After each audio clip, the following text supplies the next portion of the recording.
La fe cristiana no es una teoría ni una ideología. La fe cristiana es el camino para conocer y amar a una persona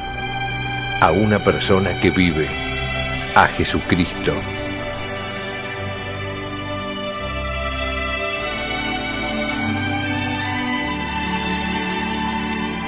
La fe cristiana, un curso del Instituto de Formación Teológica por Internet que quiere ayudarte a crecer en el amor a Jesús, nuestro Señor.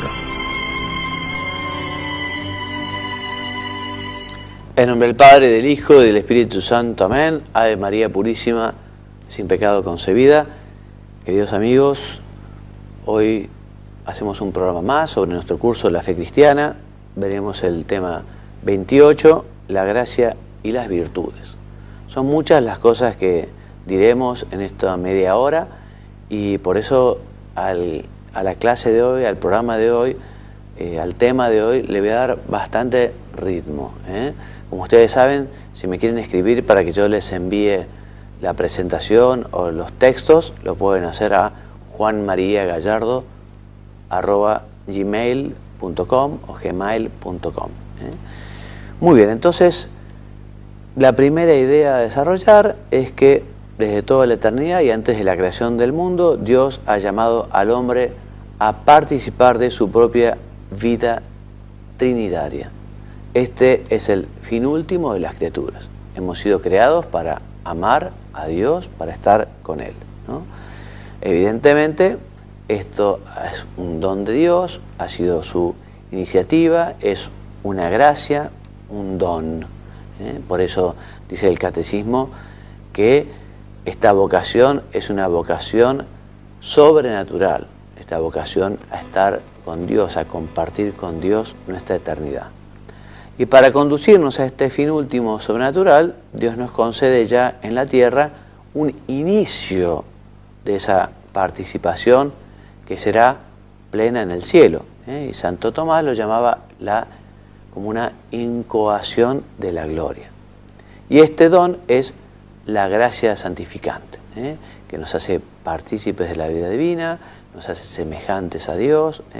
Esta gracia es un don gratuito, completamente inmerecido, que Dios hace a los hombres, nos infunde a través del Espíritu Santo para sanarla del pecado, para santificarla.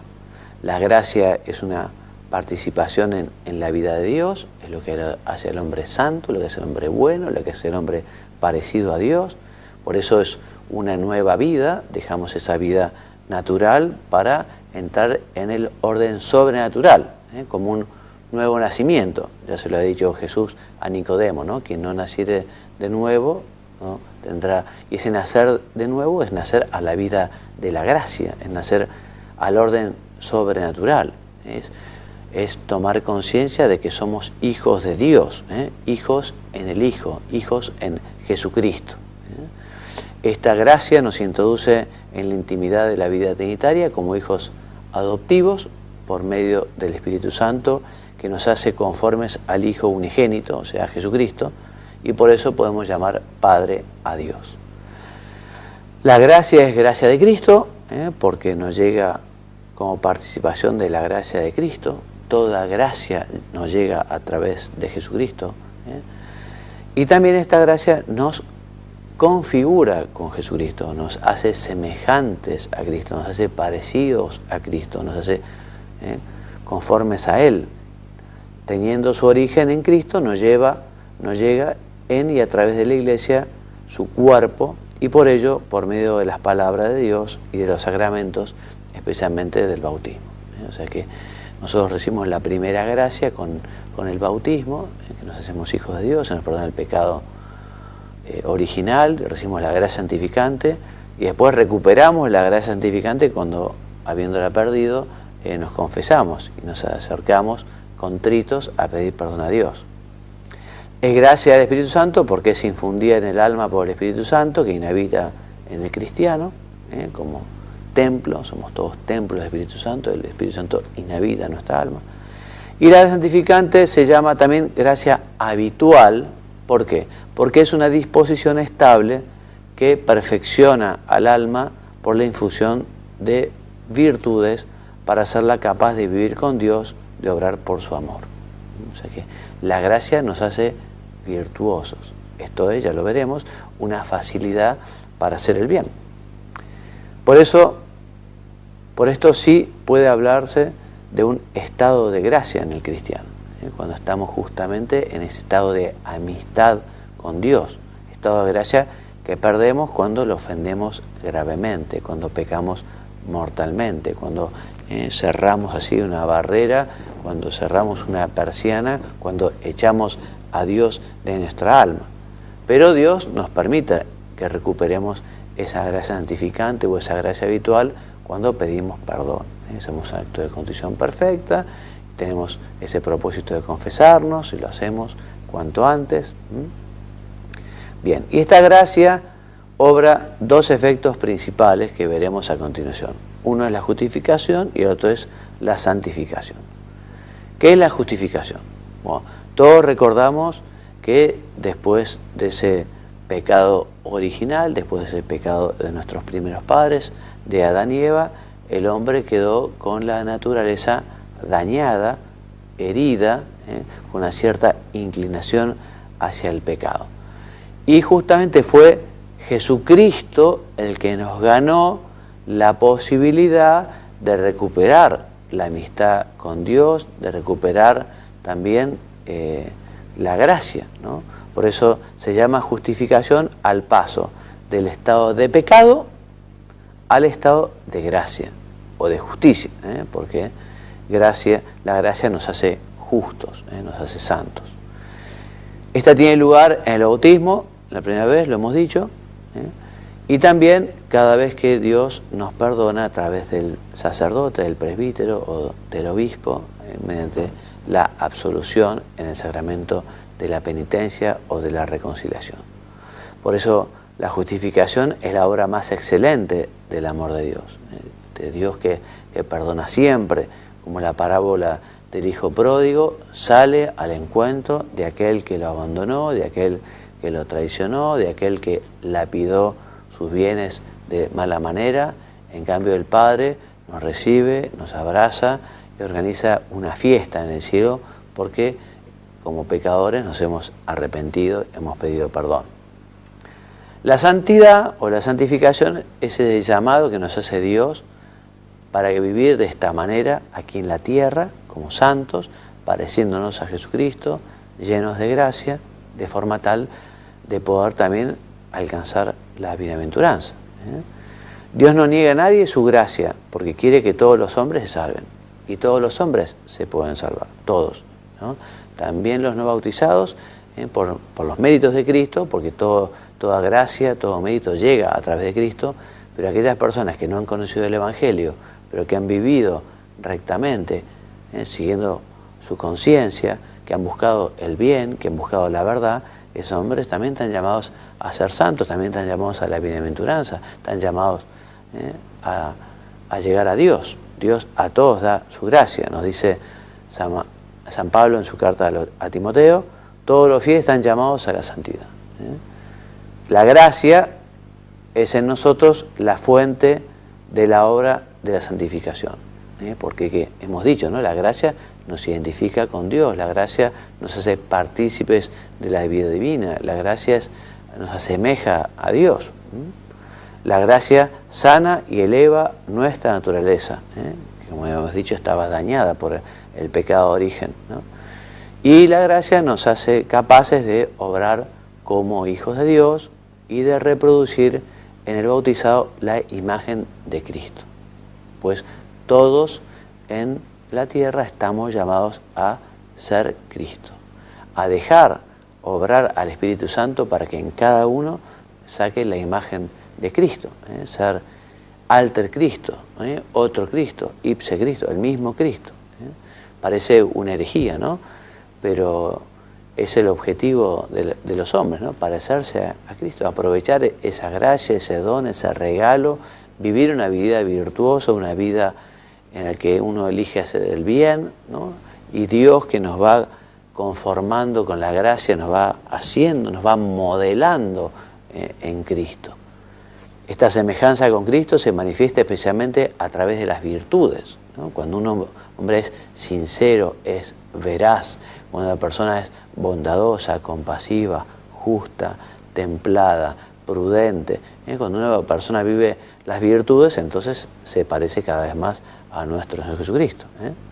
Más concretamente, la santificación se identifica con el progreso en santidad, que consiste en la unión cada vez más íntima con Dios, hasta que el cristiano llegue a ser no solo otro Cristo, sino ipse Christus, el mismo Cristo, es decir, una sola cosa con Cristo como miembro suyo. Esto es lo que aspiramos y lo que pedimos a Dios, justamente la gracia de poder conseguirlo, ¿no? La gracia de elegir el bien, la gracia de buscar justamente la manera de parecernos a Jesucristo, de llenarnos de su amor. Para crecer en santidad es necesario cooperar libremente con la gracia, porque Dios no impone la santidad, Dios no obliga a nadie, Dios no coacciona, Dios invita, Dios sugiere, Dios está dispuesto a dar, pero el hombre es el que tiene que buscar, pedir, el hombre es el que tiene que recibir, tiene que hacer ese esfuerzo por buscar la verdad, por hacer el bien, por vivir virtuosamente. Recordemos que vivir virtuosamente después de ese pecado original siempre cuesta un poco, Uno tiene que luchar contra las tentaciones, contra las malas inclinaciones, ese fomes peccati o esa inclinación al pecado que todos tenemos. Por esta razón, dice el Catecismo, no hay santidad sin renuncia y sin combate espiritual. El combate contra nuestros defectos, nuestros errores, contra esas pasiones que a veces se desordenan y que tienen que estar, tenemos que llevar nuestras pasiones con la razón, con la inteligencia, iluminada por la fe. En consecuencia, para vencer en la lucha ascética, ante todo, hay que pedir a Dios la gracia mediante la oración y la mortificación, que la recibimos fundamentalmente en los sacramentos, y fundamentalmente en el sacramento de la Eucaristía, que recibimos al autor de la gracia, Cristo mismo, en el sacramento de la reconciliación, en el cual se nos perdona, Cristo nos perdona y nos da la gracia santificante y nos da la gracia sacramental. Entonces esta unión con Cristo será definitiva en el cielo. A eso apuntamos, allí queremos llegar.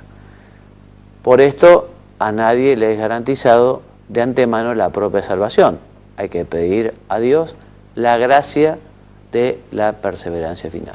Y lo rezamos tantas veces en la Ave María, ¿no? Ruega por nosotros pecadores ahora, Madre nuestra, que estamos en camino, ahora que estamos peregrinando, ahora que tenemos este tiempo para hacer bien.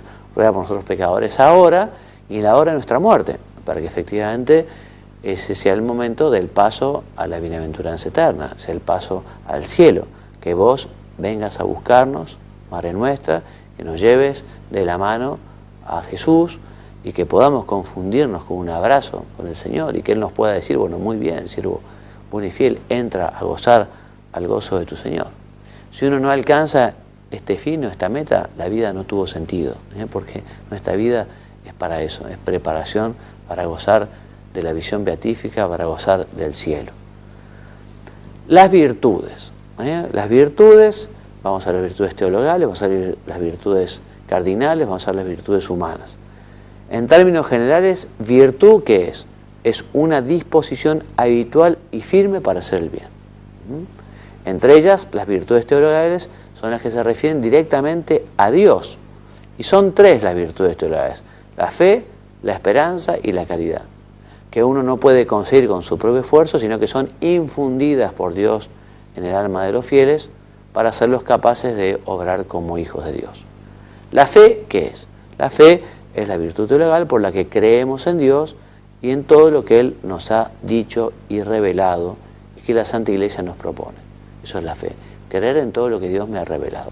No porque yo lo comprenda, porque hay muchos misterios, pero como lo ha revelado Dios, que no puede engañarse ni puede engañarnos, entonces por eso yo me adhiero, acepto, quiero, amén, digo, a lo que sé que ha sido revelado por Dios. Y eso es la fe, esa adhesión, esa aceptación.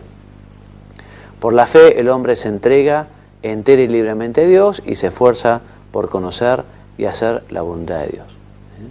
Y además, el discípulo de Cristo no solo debe guardar la fe, no solo debe vivir conforme a ella, que sí tiene que hacerlo, pero también, además, debe profesarla, debe testimoniarla, debe difundirla.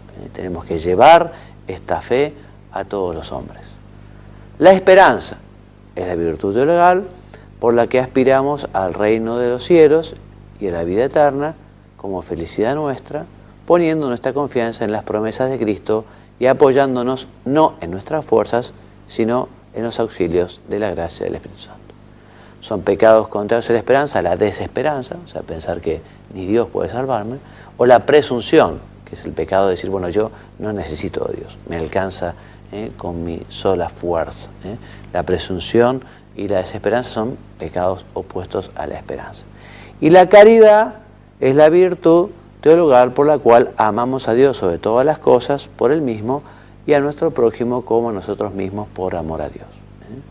Ese es el mandamiento nuevo de Jesucristo, que os améis unos a otros como yo os he amado.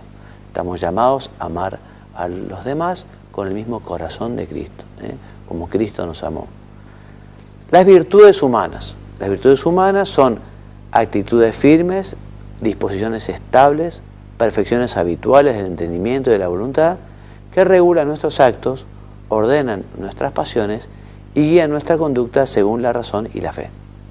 Estas virtudes humanas proporcionan facilidad, dominio y gozo para llevar una vida moralmente buena. Estas se adquieren mediante las fuerzas humanas, así como dijimos que las teologales no se podían adquirir por las fuerzas humanas, sino que es un don gratuito y sobrenatural de Dios. Las virtudes humanas, en cambio, uno, si hace el esfuerzo, si lucha, las puede conseguir. Son hábitos operativos buenos. Y entre estas virtudes humanas hay 4 que son cardinales, porque todas las demás se agrupan en torno a ella. Y estas cardinales, estas virtudes cardinales que son 4, son la prudencia, la justicia, la fortaleza y la templanza. ¿Qué es la prudencia? La prudencia no es apocamiento, no es mediocridad. Una primera idea. Porque quizá un hombre prudente lo que tiene que hacer es actuar, y actuar con valentía e intrépidamente. La prudencia es la virtud que dispone la razón práctica a discernir en toda circunstancia nuestro verdadero bien y a elegir los medios para realizarlo. O sea, cuando uno tiene que tomar algunas decisiones para obrar, hacerlo prudentemente es justamente considerar qué es lo que conviene en cada caso, ¿no? Muchas veces la prudencia se manifestará en que uno pide consejo, en que estudia, ¿no? El hombre prudente es el que justamente toma recaudos para poder hacer las cosas bien. Es la regla recta de la acción, dice Santo Tomás, y es fundamental en el actuar correcto de las demás virtudes. La justicia es la virtud moral que consiste en la constante y firme voluntad de dar a Dios y al prójimo lo que les es debido. A cada uno lo suyo, su derecho, que no es dar a todos igual, porque a veces la justicia requiere dar a cada uno suyo. Una madre no tiene que tratar a todos los hijos por igual. El que necesita más atención y más cariño, pues está más necesitado, habrá que dedicarle más tiempo y más. O sea, dar a cada uno lo suyo, lo que le es debido, su derecho. La fortaleza es la virtud moral que asegura en las dificultades la firmeza y la constancia en la búsqueda del bien, reafirma la resolución de resistir las tentaciones y de superar los obstáculos en la vida moral. La fortaleza ahí es una virtud humana, pero también es un don del Espíritu Santo que uno puede pedir. Dios Espíritu Santo, dame el don de fortaleza, ¿no? Que muchas veces justamente lo que hace es potenciar la virtud humana de la fortaleza. La virtud de la fortaleza hace capaz de vencer el temor, incluso la muerte, y de hacer frente a las pruebas de las persecuciones. Capacita para ir hasta la renuncia y el sacrificio de la propia vida en defender una causa justa. Y la templanza es la virtud moral que modera la atracción de los placeres y procura el equilibrio en el uso de los bienes creados. La templanza en la comida, la templanza en la bebida, la templanza en el descanso, la templanza en el trabajo. Uno pone orden y concierto. Como uno es dueño de sí mismo, sabe qué es lo que tiene que comer, qué es lo que tiene que descansar, regula el apetito sexual, en fin, la templanza. Asegura el dominio de la voluntad sobre los instintos. La persona templada orienta hacia el bien sus apetitos sensibles y no se deja arrastrar por las pasiones. En el Nuevo Testamento es llamada moderación o sobriedad. Con respecto a las virtudes morales, se afirma que hay in medio virtus. Esto no quiere decir que la virtud sea la mediocridad, ¿no? Esto significa que la virtud moral consiste en medio entre un defecto y un exceso. No quiere decir eso. Pero in medio virtus no constituye una llamada a la mediocridad. La virtud no es el término medio entre dos o más vicios, sino la rectitud de la voluntad que, como una cumbre, se opone a todos los abismos. Además, hay unas virtudes teologales que no tienen ningún límite. Nunca se puede amar suficientemente a Dios o al prójimo. Como dice el himno de Adórate Devote, haz que yo crea más y más en ti, que en ti espere, que te ame. Cada vez más, no es que en medio, ¿no? Cada vez más. Bueno, las virtudes y la gracia, las virtudes cristianas. Hemos dicho ya más de una vez que las heridas dejadas por el pecado original en la naturaleza humana dificultan la adquisición y el ejercicio de las virtudes. Por eso, para adquirirlas y practicarlas, el cristiano necesita de la gracia. Esa gracia que es conforme, porque sana a la naturaleza humana. Pero las virtudes humanas solas no llevan al hombre a la salvación. La finalidad principal de la gracia es la de elevar la naturaleza humana a participar de la naturaleza divina, haciendo que las obras del hombre sean meritorias y agradables a Dios. O sea que para vivir las virtudes humanas hace falta la ayuda divina, hace falta la gracia. Al mismo tiempo, la gracia eleva esas virtudes al plano sobrenatural, llevando a la persona humana a actuar según la recta razón, iluminada por la fe, en una palabra, a imitar a Cristo. De este modo, las virtudes humanas llegan a ser virtudes cristianas, en virtudes sobrenaturales. Los dones del Espíritu Santo, de los cuales hablamos hace un ratito, ¿no? Los del Espíritu Santo son disposiciones permanentes que hacen al hombre dócil para seguir los impulsos del Espíritu. Es un don, un regalo de Dios, son 7.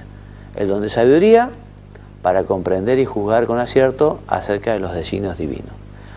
El don de entendimiento, para la penetración en la verdad sobre Dios. El don de consejo, para juzgar y secundar en las acciones singulares los designios divinos, para poder justamente hacer lo que Dios busca de cada uno. El consejo muchas veces tenemos que pedirlo, sobre todo cuando las decisiones son difíciles, ¿no? El don de fortaleza, para acometer las dificultades en la vida cristiana. El don de ciencia, para conocer la ordenación de las cosas creadas a Dios. El don de piedad, para comportarnos como hijos de Dios y como hermanos de nuestros hermanos, la piedad por la que justamente hacemos nuestras prácticas y nuestras devociones con la ayuda de Dios. El don de temor de Dios, que nos ayuda a rechazar lo que pueda ser ofensa. Es tanto el amor que le tenemos que cualquier cosa que pueda ofender a Dios, nosotros lo rechazamos. Tememos esas cosas porque no queremos alejarnos de Dios.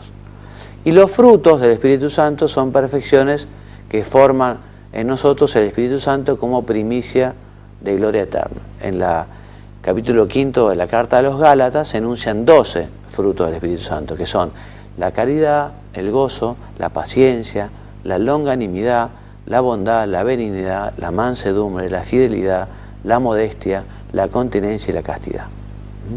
Estamos yendo un poquito rápido porque nos quedan 2 o 3 minutos y todavía nos faltan algunos temas.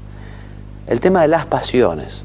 Las pasiones, sabemos que las pasiones influyen en las personas, ¿no? Porque las pasiones son esos impulsos de la sensibilidad que inclinan a obrar o no obrar en razón de lo que es sentido o imaginado como bueno o como malo.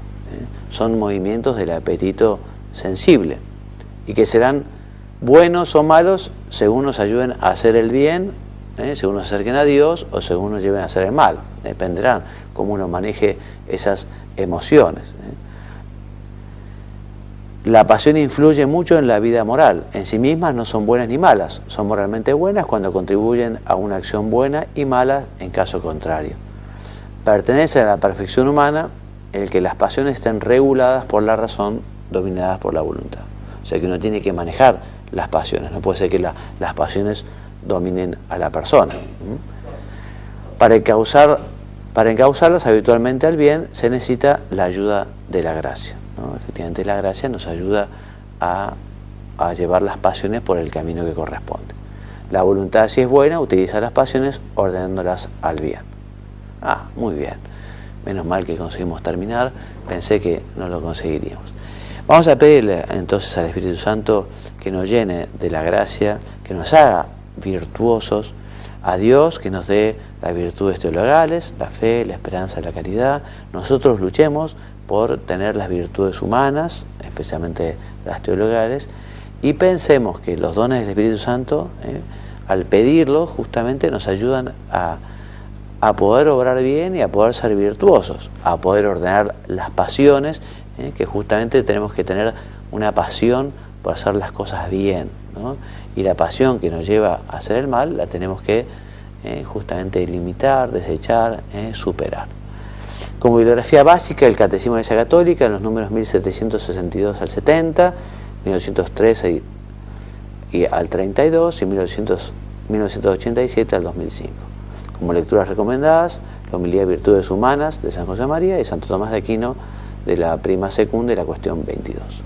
Se nos ha ido el tiempo, así que me despido. Hasta el próximo programa.